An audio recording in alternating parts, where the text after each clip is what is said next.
अभी हम लोगों ने पढ़ा प्रतिरोध के बारे में। पिछले वीडियो में हमने क्या देखा, प्रतिरोध क्या होता है। जब किसी चालक तार के सिरों के अक्रॉस आप विभव जनरेट कर देते हैं तो उसमें जो है धारा प्रवाहित हो जाती है। विभव और धारा के अनुपात को प्रतिरोध कहते हैं। तो इसी को एक्सपेरिमेंटल प्रूफ किया और उसका सूत्र बना के देने वाले जो साइंटिस्ट थे उनका नाम था ओम। ठीक है, उन्होंने क्या कहा कि यदि किसी चालक की भौतिक अवस्थाओं को चेंज ना किया जाए, भौतिक अवस्था मतलब जैसे उसका ताप ना बदला जाए, उसकी लंबाई, उसकी मोटाई में कोई परिवर्तन ना किया जाए, मतलब इस प्रकार के भौतिक परिवर्तन अगर नहीं किए जाते हैं, ठीक है, और उसके बाद भौतिक परिवर्तन किए बिना उसके सिरों के अक्रॉस आप जो है विभवांतर स्थापित कर दीजिए।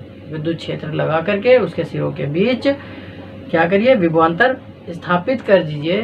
तो उसमें जो बहने वाली धारा है आई हो, तो इन दोनों का अनुपात जो होता है V/I हमेशा एक नियतांक होता है, ये नियत रहता है। और इसी का इन्होंने नाम R दिया, प्रतिरोध नाम दिया। ठीक है, इस नियतांक को हम लोग प्रतिरोध कहते हैं, जिसको R द्वारा प्रदर्शित किया जाता है। इसका मतलब ओम होता है। ठीक है, तो ये बात जो है एक्सपेरिमेंटली इन्होंने प्रूफ किया और इन्होंने धातु पे परीक्षण करके एक ग्राफ भी निकाला कि इनका जो संबंध होता है V और I के बीच में वो एक लीनियर होता है, एक रेखीय होता है। ठीक है, तो इन्होंने कहा यदि किसी चालक की भौतिक अवस्थाओं में कोई परिवर्तन ना किया जाए तो उनके सिरों पर लगाए गए विभवांतर, जो अपने बैटरी से विभवांतर जनरेट किया है, तथा उसमें बहने वाली धारा का अनुपात क्या होता है, हमेशा नियतांक होता है। V/I एक नियतांक होता है और इस नियतांक को हम लोग विद्युत प्रतिरोध कहते हैं, जिसको R सिंबल द्वारा प्रदर्शित किया जाता है। साथ में इन्होंने ये भी बताया कि ये जो नियम है ये केवल और केवल चालकों के लिए ही सत्य है, अचालक पर यह नियम नहीं लगता है। चालक पर इनका नियम ये कार्य करता है। ठीक है, तो आई होप ये आपको बहुत अच्छे से समझ में आ गया होगा। ठीक है, अब हम लोग देखते हैं कि ये जो नियम था इसका इन्होंने जो प्रूफ दिया, एक्सपेरिमेंटल प्रूफ करके इन्होंने जो डेरिवेशन दिया, अपवाह वेग के साथ इन्होंने संबंध बताया। जरा अब हम लोग उस पर चर्चा कर लेते हैं कि ओम का नियम अपवाह वेग के पदों में कैसे डिराइव होता है। ठीक है, तो नेक्स्ट हेडिंग अपवाह वेग के आधार पर हम लोग जो है ओम के नियम का प्रूविंग करने वाले हैं, उत्पत्ति देखने वाले हैं। ठीक है, बहुत अच्छा डेरिवेशन है। ठीक है, एग्जाम के पॉइंट ऑफ व्यू से तो बहुत इंपॉर्टेंट है, बहुत बार पूछा गया है ये। ठीक है, तो अपवाह वेग या जिसको हम लोग कहते हैं अनुगमन वेग। ठीक है, अपवाह या इसी को हम लोग क्या कहते हैं, अनुगमन। ठीक है, अनुगमन वेग, अपवाह वेग या अनुगमन वेग के आधार पर ओम के नियम की उत्पत्ति। ठीक,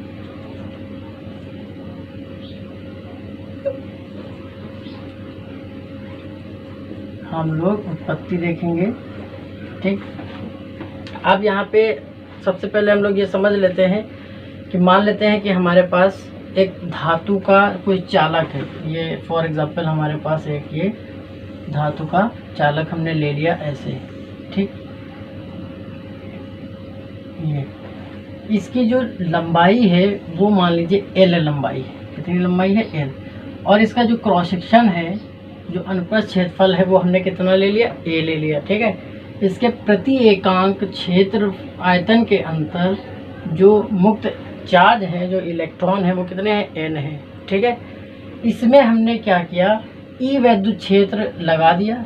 इसके अंदर हमने E विद्युत क्षेत्र लगाया, जिसकी वजह से इनके सिरों के बीच जो विभवांतर उत्पन्न हुआ वो कितना हो गया, V उत्पन्न हो गया। ठीक है, अभी हम इतना मान लेते हैं।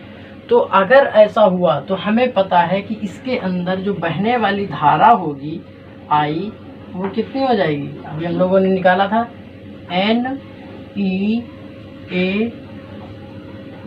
कैपिटल A बनाते हैं क्षेत्रफल के लिए, NEAVT। ठीक है, यहाँ पे वी डी आप देख रहे हैं अपवाह वेग है। जब आपने जो है v विभवांतर उत्पन्न कर दिया तो इसके अंदर जो इलेक्ट्रॉन थे वो गमन करना शुरू करते हैं। किस वेग से? vd से गमन करना शुरू कर देते हैं। ठीक है, अब यहाँ पे हम एक चीज़ बड़ी अच्छे से जान सकते हैं कि जब सिरों के बीच जो लंबाई है चालक की l लंबाई के चालक के सिरों के बीच विभवांतर कितना स्थापित आपने किया है? v किया है। तो इसके प्रत्येक बिंदु पर अगर आप वैद्युत क्षेत्र निकालना चाहते हो, ठीक है, सिरों के बीच v विभवांतर उत्पन्न होने के कारण l लंबाई के चालक में प्रत्येक बिंदु पर जो आपका वैद्युत क्षेत्र होगा, ठीक है, प्रत्येक बिंदु पर वैद्युत क्षेत्र की यदि बात की जाए, वैद्युत क्षेत्र, ठीक है, तो ये जो वैद्युत क्षेत्र है आपका E, ये कितना हो जाएगा? वैद्युत क्षेत्र आपका हो जाएगा V/L। कितना हो जाएगा? V/L, सिरों के बीच विभवांतर बटे L के बराबर हो जाएगा। ठीक है, अब क्योंकि ये वैद्युत क्षेत्र हर जगह पे है ना, तो इसके अंदर वाहक इलेक्ट्रॉन है। ठीक है, ये वाहक इलेक्ट्रॉन है, वैद्युत क्षेत्र इधर जा रहा है, तो ये गति किधर कर रहा होगा? इधर की तरफ इसकी ड्रिफ्ट वेलोसिटी होगी। तो हर एक कण पर जो है बल कार्य करने लगेगा। क्यों? वैद्युत क्षेत्र इधर है, ये माइनस चार्ज है, तो इस पे लगने वाला बल क्या होगा? वैद्युत क्षेत्र के अपोजिट हो जाएगा बल। इस दिशा में इस पे एक बल कार्य करने लगता है ना, तो वो बल जो इस पे कार्य करने लगा है वो कितना होगा? अगर हम वो बल निकालना चाहते हैं कि प्रत्येक कण पर लगने वाला जो बल है F, वो कितना होगा? वो होता है आवेश गुणे वैद्युत क्षेत्र की मात्रा। ठीक है, तो अब आवेश क्या है? E, और वैद्युत क्षेत्र की मात्रा क्या? E है ना, तो ये मान हम रख करके हम इसको ऐसे भी लिख सकते हैं V/L। ठीक है ना। अब क्योंकि इलेक्ट्रॉन नगण्य तो है नहीं, तो इलेक्ट्रॉन का अपना कुछ द्रव्यमान है।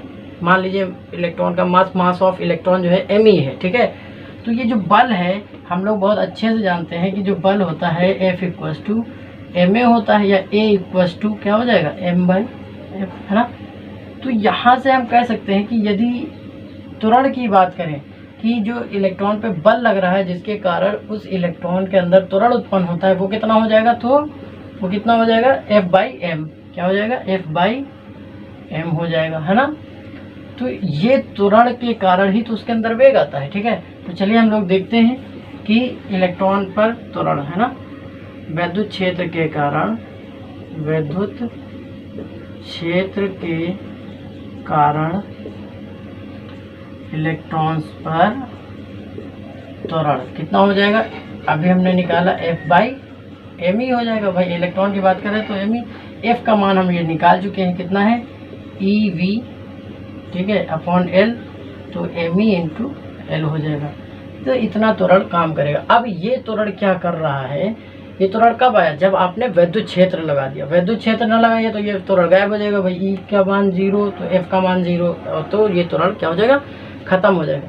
लेकिन हमें पता है किसी चालक के अंदर, सबसे पहले दिन हमने बताया था, ऊष्मीय प्रभाव के कारण कुछ इलेक्ट्रॉन जो है होते हैं मुक्त रूप में और वो गति करते रहते हैं, है ना। तो इलेक्ट्रॉन जो गति करते रहते हैं तो उनकी initial velocity u1, u2, u3 से हम लोगों ने देखा था। ठीक है, लेकिन जब आपने उसके ऊपर एक और वैद्युत क्षेत्र अप्लाई कर दिया, बाहर से बैटरी लगा दी एक्सटर्नल सोर्स से, तो जो u1 से गति करने वाले थे उनके ऊपर एक और त्वरण जो है आरोपित हो गया, जो A के नाम से है ना, जिसका मान इतना है। तो मान लेते हैं फॉर एग्जांपल हम एक की कल्पना करते हैं कि जब इस पे कोई वैद्युत क्षेत्र नहीं लगा था तो जो इसके पास वेलोसिटी थी, प्रारंभिक वेलोसिटी, वो u1 थी। ठीक है, और जब इसके पास आपने A त्वरण लगाया, ठीक है, तो ये गति करेगा। तो गति कितनी दूर करेगा? जो अंदर धातु के आयन है उनसे जब तक ये टकराना नहीं तब तक गति करता है, टकराने के बाद दिशा बदल जाती है ना। तो एक टक्कर, हमने बताया था ना, श्रांति काल, जब एक टक्कर से दूसरे टक्कर के बीच का जो समय होता है उसको क्या कहते हैं? श्रांति काल कहते हैं। तो एक श्रांति काल के बीच में ये कुछ दूरी तय करता है एक वेलोसिटी से। ठीक है, तो अब वो जो है वेलोसिटी कितनी होगी वो हम आराम से निकाल सकते हैं। वेलोसिटी होती है त्वरण गुणे समय। त्वरण गुणे समय से हम लोग क्या निकाल सकते हैं, वेलोसिटी। प्रारंभिक वेलोसिटी कितनी, u1, त्वरण इतना हो गया, श्रांति काल मान लेते हैं टाउ, ठीक है।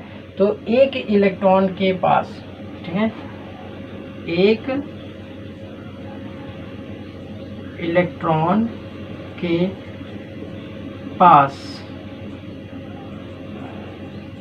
कुल वेग क्या हो जाएगा, उसका प्रारंभिक वेग u1 प्लस उसके अंदर जो त्वरण है इंटू उसका श्रांतिकाल। भाई हर इलेक्ट्रॉन का अपना अपना श्रांतिकाल होगा। हमने एक के बारे में देखा, तो एक की अगर बात करें तो u1 प्रारंभिक वेलोसिटी, a त्वरण उत्पन्न होने और एक टक्कर के बीच में श्रांतिकाल टाउ1 समय होने की वजह से उसके अंदर एक वेलोसिटी जनरेट हुई, ये a टाउ1 है ना। तो अब कुल वेलोसिटी इतनी हो गई। अब ये सबके साथ होगा, अगर एक की बात करें तो ये, दूसरे की बात करें तो u2 प्लस a टाउ2 हो जाएगा, अगर तीसरे की बात करें तो u3 प्लस a टाउ3 हो जाएगा, डॉट डॉट, अगर n पार्टिकल है तो ऐसा n हो जाएगा। तो अगर हम इनका औसत निकाल लें, ठीक है, कि इलेक्ट्रॉनों के पास कुल औसत वेग कितना होगा, उसी को तो अपवाह वेग कहते हैं, ठीक है। तो औसत वेग,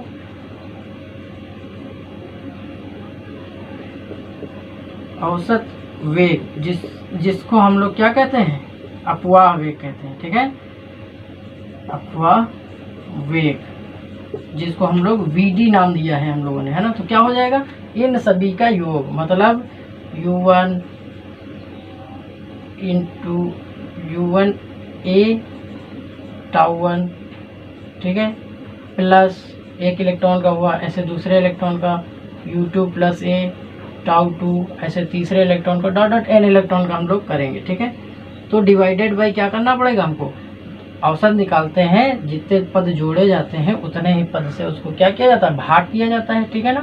जैसे un plus a tau n, ठीक। तो डिवाइड बाई n करेंगे। अब देखिए यहाँ से क्या निकल के आया, यहाँ से ये निकल के आया कि u एक साथ कर लेते हैं, प्रारंभिक वेलोसिटी जितनी है n पार्टिकल्स की वो हम लोग क्या कर लेते हैं, एक साथ कर लेते हैं, ठीक है। और यहाँ पे a सब में है, a कॉमन कर लिया, तो tau one tau two tau three plus dot dot tau n, इसको भी क्या करना, n से डिवाइड करेंगे। अब प्रारंभिक जो लेक्चर था उसमें हमने बताया था, जो इनिशियल थर्मल वेलोसिटी उनकी होती है, उनका जो कुल योग होता है ये हमेशा क्या आता है, शून्य आता है। इसलिए हम यहाँ से कह सकते हैं कि ये जो हमारा Vd है, ठीक है, Vd वो क्या हो गया, ये तो शून्य हो जाएगा, प्लस a, इनका औसत हम मान लेते हैं टाउ, ठीक है, क्या मान लेते हैं, टाउ मान लेते हैं औसत, ठीक है। तो ये आंसर आ गया हमारा a टाउ। a क्या है, त्वरण, त्वरण भी हम लोग देखो निकाल चुके हैं, यहाँ पे हम लोगों ने त्वरण निकाला हुआ, ये a equal to EV by ml, ये मान रख सकते हैं EV by mass of electron into l और इंटू टाउ। तो ये अपवाह वेग का संबंध विभव और लंबाई के पदों में और श्रांतिकाल के पदों में आपका आ गया, ठीक है। अब इस Vd का मान हम लोग इस समीकरण नंबर 1 में चलिए रखते हैं, ठीक है। Vd का मान समीकरण 1 में रखने पर, ठीक है, जो समीकरण नंबर 1 है, ठीक है, में रखने पर, चलिए रखते हैं, देखते क्या होता है रखने पर। I इक्वल्स टू, ठीक है, NE a, और Vd का मान निकल के आ जाए E into V into tau upon ME into L। तो यहाँ से हम I और V में संबंध ले लेते, I को इधर ले चलते, बाकी सब इधर ले आते, तो ME इंटू L इधर आ जाएगा, MEL, ठीक है, और ये सब चीज़ नीचे आ जाएगी, NEA ई स्क्वायर हो जाएगा, तो डायरेक्टली ई स्क्वायर लिख देते हैं into tau, that is equal to V by I. और ये V बाई आई यहीं से तो पता चला कि ये नेतांक है। अगर आप भौतिक अवस्था परिवर्तित ना करें, लंबाई को चेंज ना करें, ए का मतलब क्षेत्रफल को चेंज ना करें, टाउ का मतलब उसका टेम्परेचर चेंज करेंगे तो आवर्तकाल में परिवर्तन आ जाता है, श्रांतिकाल में परिवर्तन आ जाता है, तो टाउ चेंज ना करें, है ना, या पदार्थ ही ना चेंज करें। भाई n हर पदार्थ में अलग अलग होते हैं, एल्युमिनियम में अलग इलेक्ट्रॉनों की संख्या होती है काम क्षेत्रफल पे आयतन में, चांदी में अलग होती है और तांबे में अलग होती है, तो आप ये भी चेंज ना करें। ठीक है। अगर भौतिक अवस्थाएं सेम रखते हैं तो ये क्या है, नियतांक है, इसी को हम लोग क्या कहते हैं, नियतांक कहते हैं, इसीलिए ये नियतांक है। ठीक है, तो यही नियतांक क्या है, आपका r बन जाता है। इसलिए हम कह सकते हैं कि जो r है, जो r नियतांक है, उसका मान किसके बराबर होता है, MEL बटे NE² a टाउ के बराबर होता है। और इसी को हम लोग ओम का नियम कहते हैं कि V/I नियतांक होता है। ये ओम ने बताया था और वो यहाँ पे एक्सपेरिमेंटली आपका प्रूफ भी होता है। ठीक है, तो आई होप ये डेरिवेशन आप सभी को बहुत अच्छे से समझ में आ गया होगा। ठीक है, और इसमें अगर कोई डाउट है तो आप कमेंट में कर सकते हैं, तो उस पॉइंट को मैं और आगे एक्सप्लेन कर दूंगा। ठीक है, और बाकी इसमें बहुत ज़्यादा कुछ नहीं था, बस आपको कुछ बेसिक टर्म्स याद रखने। जैसे आई आपने जो निकाल रखा था, यदि इतना किसी चालक को भी विभवांतर आप दे देते हैं तो उसके अंदर धारा प्रवाहित होने लगती है ना।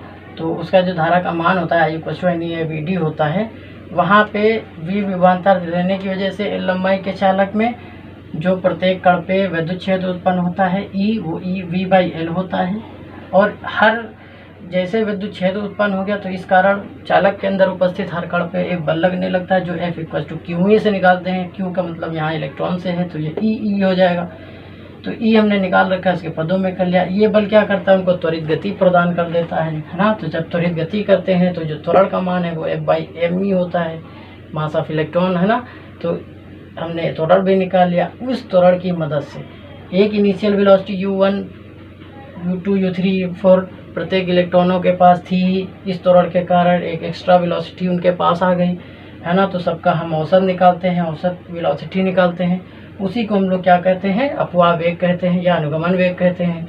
वो हमने यहाँ पे निकाल लिया और औसत अनुगमन वेग ये आता है। इसके बाद हम अपनी क्वेश्चन नंबर 1 में रखते हैं। तो धारा का अनुगमन वेग के साथ संबंध होता है, वहीं से हमारा V और I में रिलेशन मिल जाता है, संबंध प्राप्त होता है, जिसकी मदद से हम लोग ओम के नियम का सत्यापन करते हैं। V और I एक नियतांक होता है, यही ओम ने बताया था। ठीक है, और उसका यहाँ पे प्रूफ भी हो जाता है और हमें ये डेरिवेशन समझ में आ गया। यदि अब इसमें कोई और भी डाउट है तो आप कमेंट में लिख दीजिएगा, हम उस पर और भी चर्चा करेंगे। ठीक है, चलिए अब हम लोग नेक्स्ट वीडियो देखेंगे।